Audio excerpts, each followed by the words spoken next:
형이 장손이잖아요. 당연히 형이 해야죠. 야, 내가 가까이 있잖아. 엄마 모시는 것도 내가 유리하고.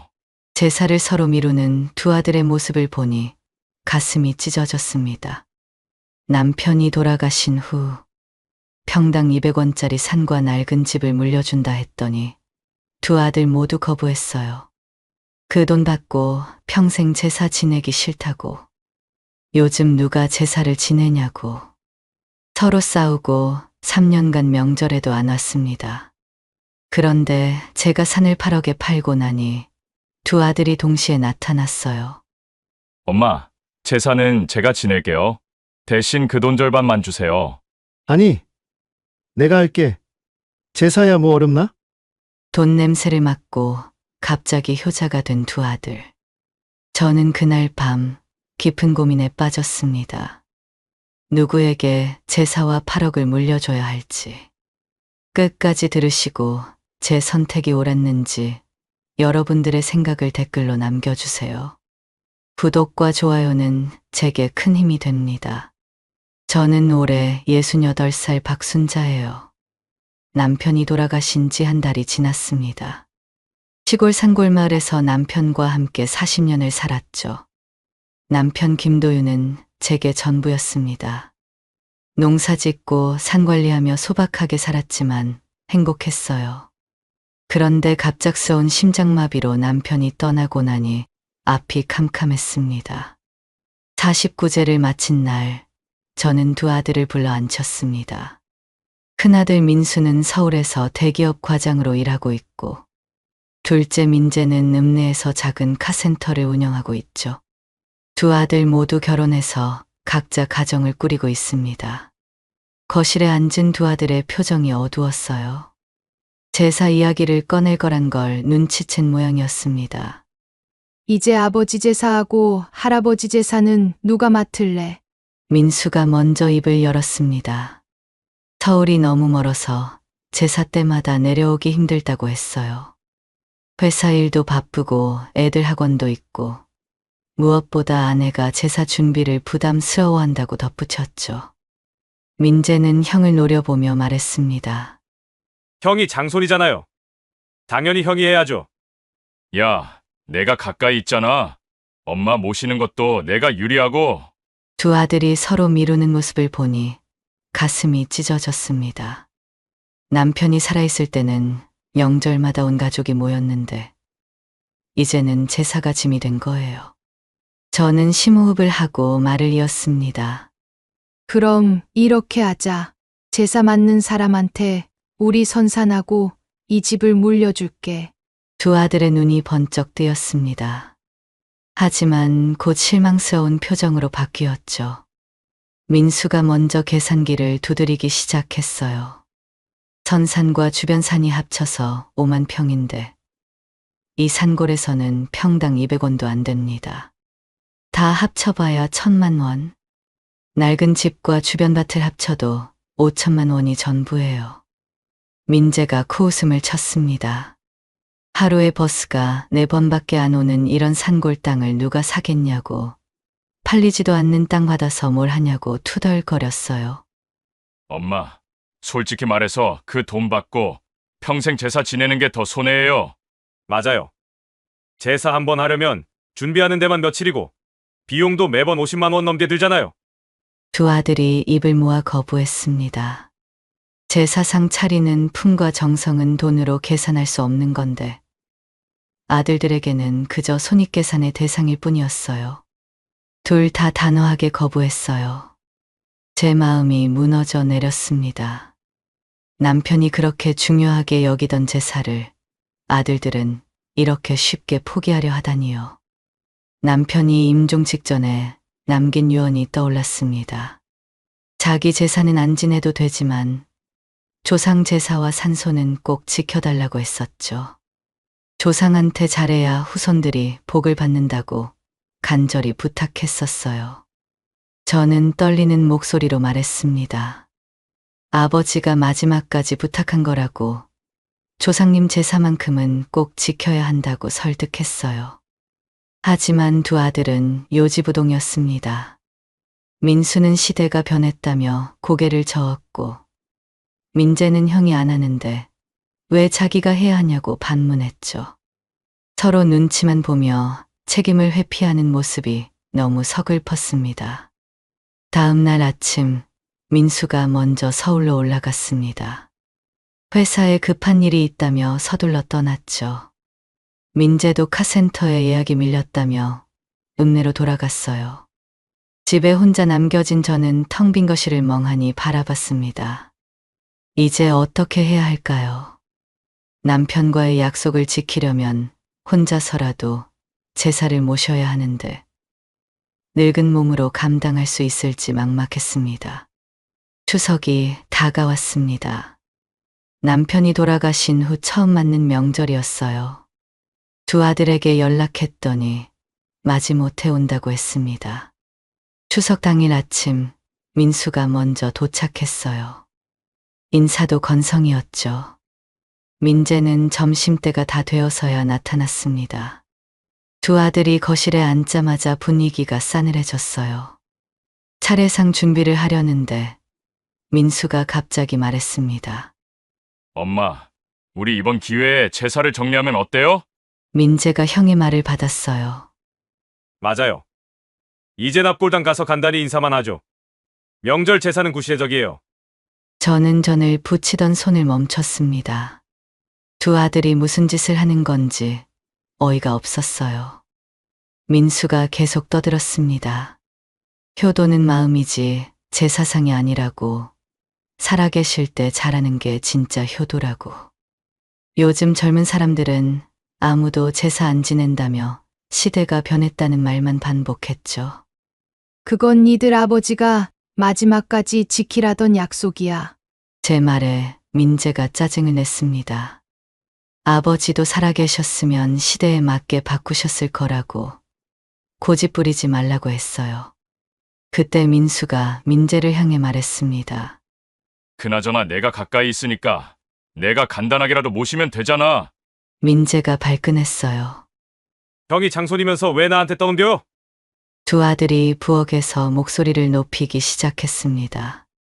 제사상도 차리지 않은 상태에서 서로 책임을 떠넘기며 싸웠어요. 민수가 소리쳤습니다.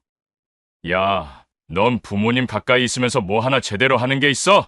민재도 지지 않고 맞받았습니다. 형은 장손이면서 서울 간다고 다 떠넘기고 갔잖아요. 싸움이 점점 격해졌습니다. 민수는 민재가 사업 실패했을 때 부모님께 돈 빌렸던 일을 꺼냈어요. 3년 전 카센터 확장한다고 5천만 원 빌려갔던 일이었죠. 민재는 민수가 아파트 살 때 부모님께서 보태주신 1억 이야기를 들먹였습니다. 거실까지 나간 두 아들이 얼굴을 붉히며 고함을 질렀어요. 어렸을 때부터 누가 더 사랑받았는지, 누가 더 많이 받았는지 유치한 싸움으로 번졌습니다. 민수가 동생 멱살을 잡았습니다. 민재가 형의 손을 뿌리쳤어요. 순간 민수가 민재를 밀쳤고 민재가 소파에 넘어졌습니다. 민재가 벌떡 일어나 형에게 달려들었어요. 저는 두 아들 사이에 끼어들며 소리쳤습니다. 그만! 명절날 무슨 짓들이야! 두 아들이 거친 숨을 몰아쉬며 서로를 노려봤어요. 형제가 주먹질하기 직전까지 간 겁니다. 남편 영정이 보는 앞에서 이런 추태라니. 민수가 옷을 털며 말했습니다. 엄마, 이런 식으로 가족이 싸우는 게 제사 때문이에요. 차라리 없애는 게 나아요. 민재도 고개를 끄덕였어요. 제사 때문에 형제가 원수 되느니 안 하는 게 낫다고 했죠. 저는 단호하게 말했습니다. 아버지 유언이라고, 조상님 모시는 건 우리 집안의 전통이라고. 하지만 두 아들은 들은 척도 안 했어요. 민수가 차갑게 말했습니다. 그럼 엄마 혼자 하세요. 우리는 못합니다. 민재도 똑같이 말했어요. 제사도 명절도 이제 참석하지 않겠다고 선언했죠.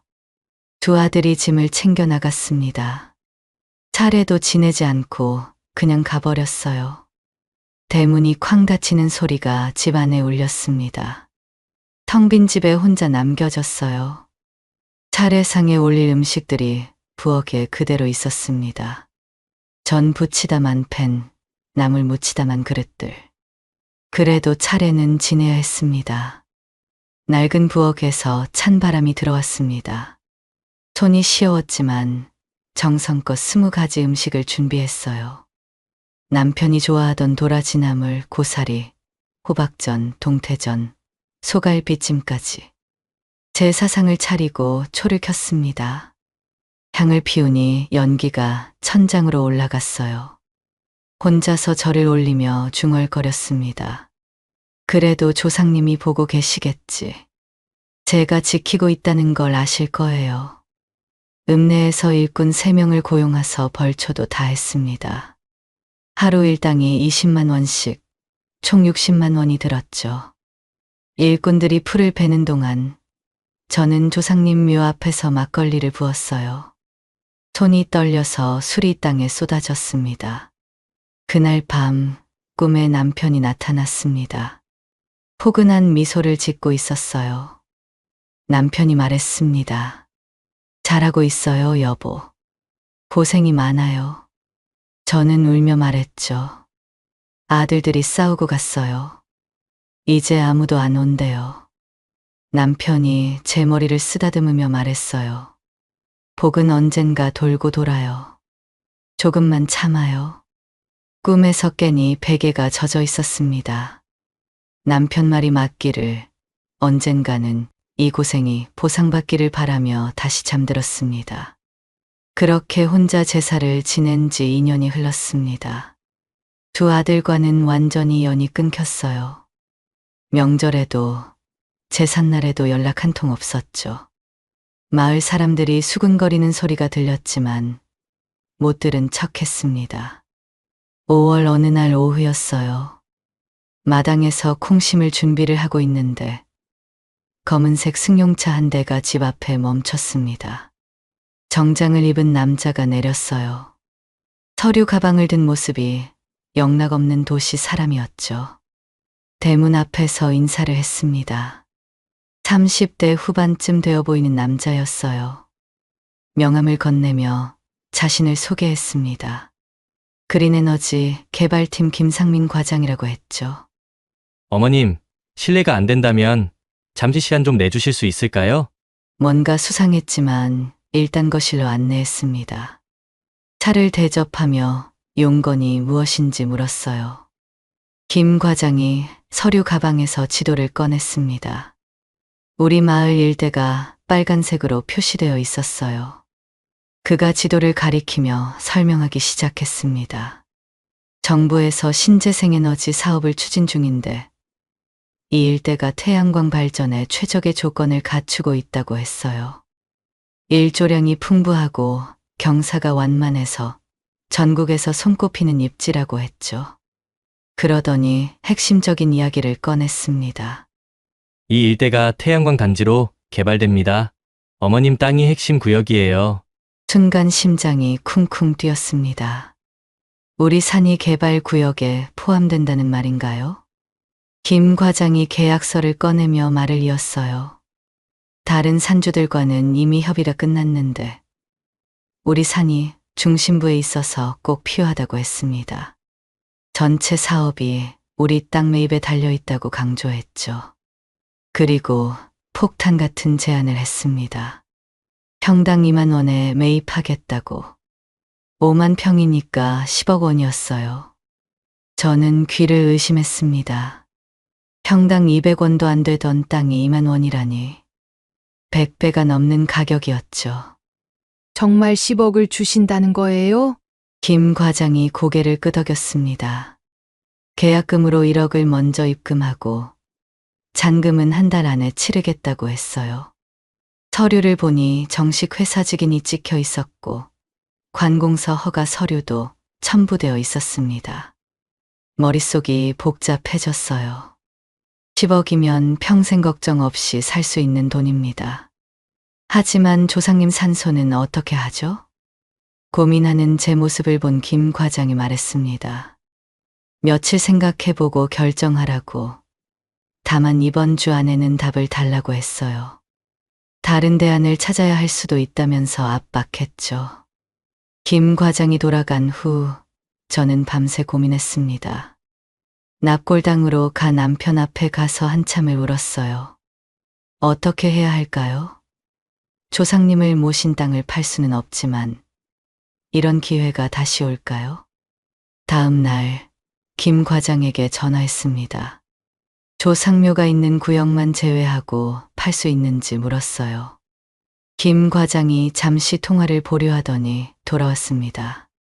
본사와 협의했는데 산소가 있는 1만 평은 제외하고 4만 평만 매입해도 된다고 했어요.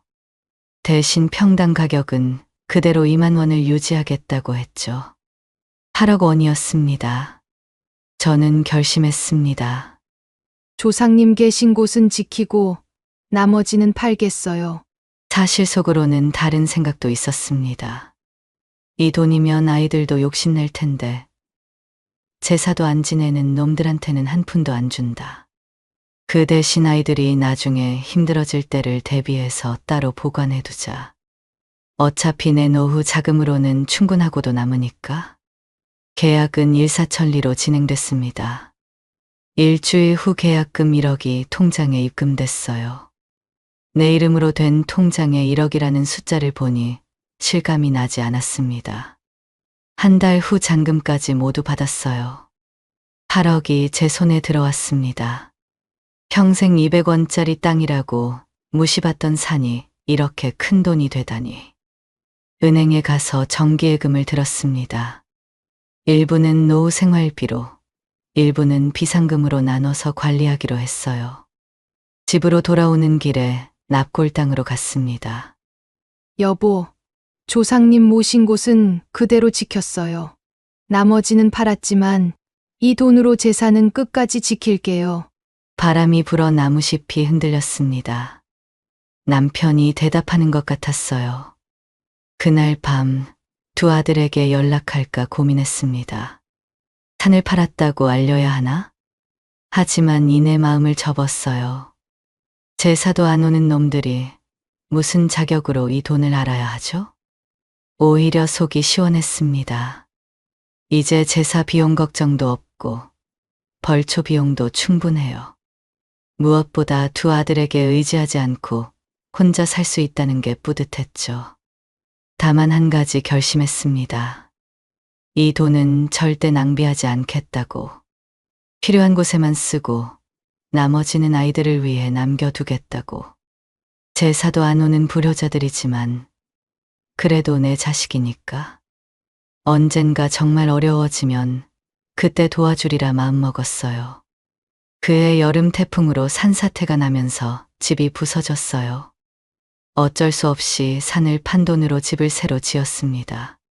부서진 집을 헐고 아담한 전원주택을 올렸어요. 깨끗한 흰 담장에 작은 정원까지 만들었죠. 공사비로 2억을 썼습니다. 마을 사람들이 구경 왔어요. 복 받으셨다며 부러워했죠. 김순덕 아주머니는 산이 그렇게 비싸게 팔릴 줄 누가 알았겠냐며 혀를 찼습니다. 새 집에서 맞는 첫 제사였어요. 깔끔한 주방에서 음식을 준비하니 한결 수월했습니다. 혼자서도 충분히 해낼 수 있었어요. 남편 영정을 모신 방도 따로 마련했죠. 그렇게 1년이 흘렀습니다. 칠순 생일이었어요. 혼자 미역국을 끓여 먹으려는데 대문 밖에서 차 소리가 들렸습니다. 민수와 민재가 함께 서 있었어요. 3년 만에 보는 아들들이었습니다. 표정이 심상치 않았죠. 거실에 앉자마자 민수가 물었습니다. 엄마, 이게 무슨 일이에요? 산 팔았다는 게 사실이에요? 민재도 거들었어요. 마을에서 소문을 듣고 왔다며 8억에 팔았다는 게 진짜냐고 따졌죠. 저는 차를 따르며 담담하게 답했습니다. 너희가 안 받겠다고 했잖니? 이제 제사는 내가 알아서 할 거야. 두 아들의 얼굴이 붉어졌어요. 민수가 목소리를 높였습니다. 아무리 그래도 자식들과 상의는 해야 하는 거 아니냐고. 그 산에는 자기들 지분도 있다고 주장했어요. 민재도 맞장구 쳤습니다. 아버지가 돌아가셨으니 상속분이 있다며 어떻게 엄마 맘대로 팔 수 있냐고 항의했죠. 저는 코웃음을 쳤어요. 그때 5천만 원도 안 되는 집과 땅 물려준다니까 거부한 게 너희들이야. 민수가 변명했습니다.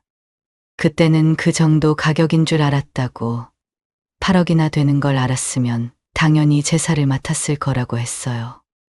참 뻔뻔한 놈들이었습니다. 돈이 없을 때는 제사고 부모고 다 버리더니 이제 와서 지분 타령이라니.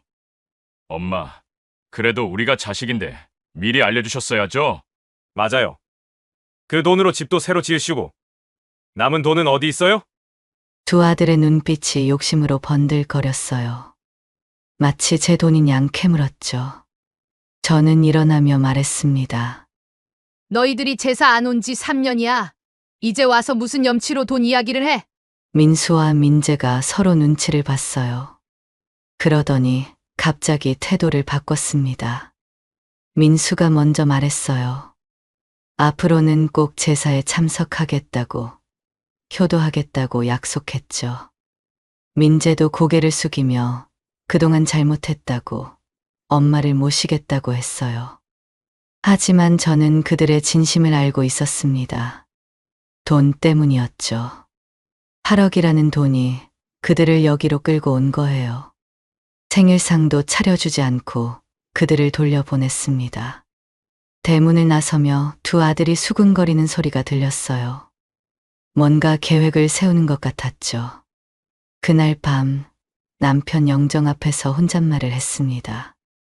여보, 당신 말이 맞았어요. 복은 정말 돌고 도는 것 같아요.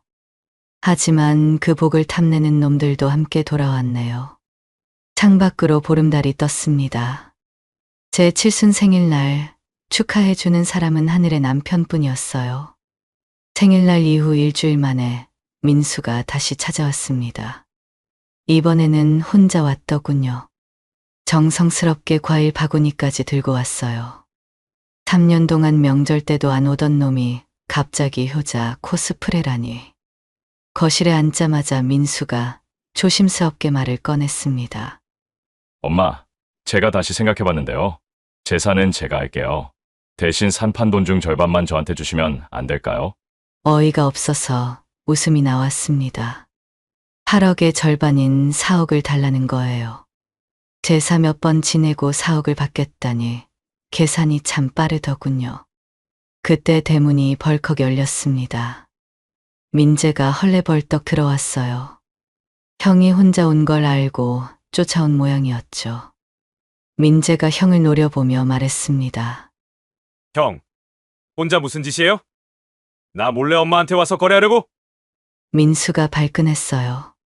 동생이 무슨 상관이냐며 장손인 자기가 제사를 맡는 게 당연하다고 우겼죠. 민재가 코웃음을 쳤습니다. 아니, 내가 할게. 제사야 뭐 어렵나? 엄마, 제가 가까이 있잖아요. 제가 하는 게 맞죠? 두 놈이 또 시작이었습니다.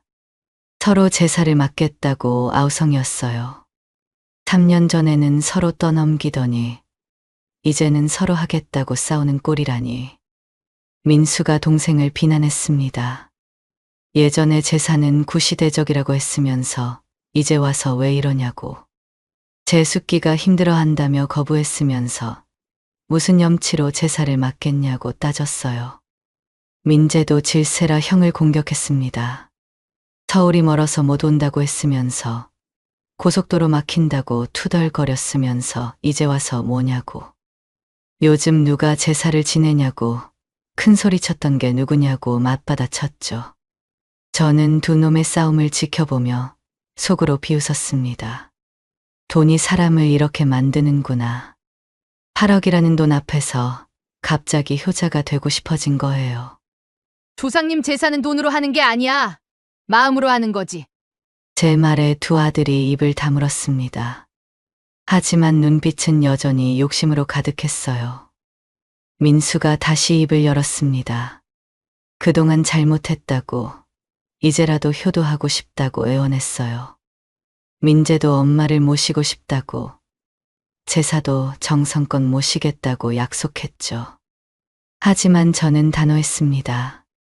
너희들이 진심으로 제사를 지내고 싶어 하는 게 아니라는 걸 안다고, 돈 때문에 온 거 다 안다고 말했어요. 두 아들이 물러가지 않았습니다. 법적으로 상속권이 있다느니, 엄마가 독단적으로 처분할 수 없다느니 협박 비슷한 말까지 했어요. 그래도 저는 꿈쩍하지 않았습니다. 다음 해 남편 기일이었습니다. 제사 준비를 하고 있는데 두 아들이 동시에 나타났어요. 며느리들까지 데리고 왔더군요. 제사상 앞에서 또 난리가 났습니다. 민수가 먼저 향을 집으려 하자 민재가 가로막았어요. 내가 먼저 할 거야. 내가 둘째지만 엄마 가까이 있었잖아. 장손이 먼저 하는 게 순서야. 비켜! 두 놈이 향을 놓고 실랑이를 벌였습니다. 서로 밀치고 잡아당기며 추태를 부렸어요. 며느리들도 각자 남편 편을 들며 말싸움에 끼어들었죠. 민수가 억지로 술잔을 들었습니다. 민재가 형의 팔을 잡아 끌었어요. 술잔이 흔들리며 술이 제사상에 쏟아졌습니다. 그 순간 제가 폭발했습니다. 제사상 위에 술잔을 확 엎어버렸어요. 조상 앞에서 싸울 거면 당장 나가라. 제 고함에 모두가 얼어붙었습니다. 저는 떨리는 목소리로 말했습니다. 너희들이 진짜 제사를 지내고 싶어서 온 게 아니라는 걸 조상님도 다 알고 계신다고. 돈 욕심에 눈이 멀어서 제사상 앞에서 싸우는 불효자들이라고. 민수가 변명하려 했지만 저는 손을 들어 막았습니다. 3년 동안 제사는커녕 안부 전화 한 통 없던 놈들이 이제 와서 무슨 염치로 제사를 지내겠다는 거냐고. 부모가 살아있을 때는 찾아오지도 않다가 돈이 생기니까 효자 행세하는 게 역겹다고 소리쳤어요. 며느리들이 남편들을 끌고 나갔습니다. 제사도 지내지 못하고 쫓겨나듯 나간 거죠. 혼자 남아 엎어진 술잔을 다시 세우고 흐트러진 제사상을 정리했습니다. 남편 영정이 지켜보는 가운데 혼자서 절을 올렸어요. 향이 타는 냄새가 코를 찔렀습니다. 연기가 눈을 맵게 만들었지만 울지는 않았어요. 이미 3년 동안 충분히 울었으니까요. 제사를 마치고 혼자 제사 음식을 먹었습니다. 쓸쓸했지만 돈 때문에 싸우는 아들들과 함께하는 것보다는 나았어요. 제삿날 그 추태를 본 이후로 결심했습니다. 자식들을 위해 남겨두려던 돈을 이제는 나를 위해 쓰기로 했어요. 불효자들에게 줄 돈은 한 푼도 없다고 마음먹었죠. 그해 겨울 저는 처음으로 여행을 떠났습니다. 제주도로 시작해서 부산, 경주, 강릉까지. 평생 시골에만 살면서 가보지 못했던 곳들을 다녔어요. 제주도 바다를 보며 생각했습니다. 40년 동안 남편과 함께 농사 짓느라, 자식 키우느라 한 번도 여행다운 여행을 못했구나. 이제야 나를 위한 시간을 갖게 됐네요. 호텔에서 맞은 남편 기일, 제사상 대신 작은 촛불 하나를 켰습니다. 창밖으로 제주 바다가 보였어요. 조상님, 저 이제 조금 자유로워도 되죠? 촛불이 흔들렸습니다. 남편과 조상님이 허락하시는 것 같았어요. 여행에서 돌아오니 법원에서 서류가 왔더군요. 민수와 민재가 상속소송을 걸었다는 내용이었습니다. 산을 무단으로 처분했다며 자식들의 상속분을 달라는 소송이었어요. 변호사를 선임했습니다. 비용이 아깝지 않았어요. 변호사가 서류를 검토하더니 웃었습니다. 변호사가 설명했어요. 두 아들이 이미 3년 전에 제사와 상속을 포기하는 발언을 했고 그 이후에 제가 산을 판 거라 법적으로 아무 문제가 없다고 했죠. 특히 제사 의무를 거부한 것은 상속 포기로 해석될 수 있다고 덧붙였습니다. 재판이 열렸습니다. 민수와 민재가 법정에 나란히 앉아 있었어요. 변호사까지 대동하고 왔더군요. 민수 측 변호사가 주장했습니다. 어머니가 독단적으로 가족 재산을 처분했다고, 자식들에게는 법정 상속분이 있다고 떠들었어요. 하지만 제 변호사가 반박했습니다. 3년간 제사 불참, 부양 의무 불이행, 명시적인 상속 포기 발언 등을 증거로 제시했죠. 마을 주민들의 증언도 확보했습니다. 판사가 민수에게 물었습니다. 원고는 3년간 제사에 참석하지 않았다는 게 사실입니까? 민수가 우물쭈물했어요. 민재도 고개를 숙였죠. 사정이 있어서. 하지만 상속권과는 별개의 문제 아닙니까? 판사가 고개를 저었습니다. 제사 의무와 상속권은 밀접한 관계가 있다고, 특히 본인들이 직접 거부 의사를 밝힌 점이 중요하다고 지적했어요. 2달 후 판결이 나왔습니다. 원고 패소. 두 아들의 청구를 모두 기각한다는 내용이었어요. 법원을 나오는 두 아들의 뒷모습이 초라했습니다. 서로를 원망하며 따로 흩어졌어요. 돈 앞에서 형제애도 무너진 거죠. 저는 그 길로 납골당에 있는 남편에게 향했습니다. 당신 말이 맞았어요. 복은 돈이 아니었네요. 조상을 모시는 마음, 그것이 진짜 복이었습니다. 저는 그 마음을 지켰고 그 대가로 8억이라는 복을 받았어요. 하지만 자식들은 그 마음을 버렸고 결국 아무것도 얻지 못했죠. 남편 사진을 보며 미소를 지었습니다. 이제야 모든 게 제자리를 찾은 것 같았어요. 여보, 이제 마음 편히 지켜보세요. 제가 끝까지 제사 지킬게요. 하늘에서 바람이 불었습니다. 묘 앞에 피워둔 향이 천천히 꺼져갔어요. 연기가 하늘로 올라가는 걸 보며 생각했습니다. 앞으로 남은 인생은 오롯이 나를 위해 살겠다고. 여행도 다니고 맛있는 것도 먹고 하고 싶은 것 다 하며 살겠다고. 그리고 매년 제삿날과 명절에는 정성껏 조상님을 모시겠다고. 집에 돌아와 일기를 썼습니다. 오늘로 모든 악연을 끊는다. 자식이 아니라 나를 위해 산다. 하지만 제사만은 끝까지 지킨다. 그것이 남편과의 약속이자 조상님께 받은 복에 대한 보답이다. 창밖으로 석양이 지고 있었습니다. 붉은 노을이 온 세상을 물들였어요. 이제 진짜 제 인생이 시작되는 것 같았습니다. 70살, 늦었다고 생각할 나이가 아니었어요. 오히려 이제야 자유를 얻은 거죠. 냉장고에서 막걸리를 꺼냈습니다. 남편이 좋아하던 그 막걸리. 잔에 따라 창가에 놓고 말했어요. 여보, 우리 잘 살았죠? 이제 나도 잘 살게요. 막걸리 잔이 석양빛을 받아 황금색으로 빛났습니다.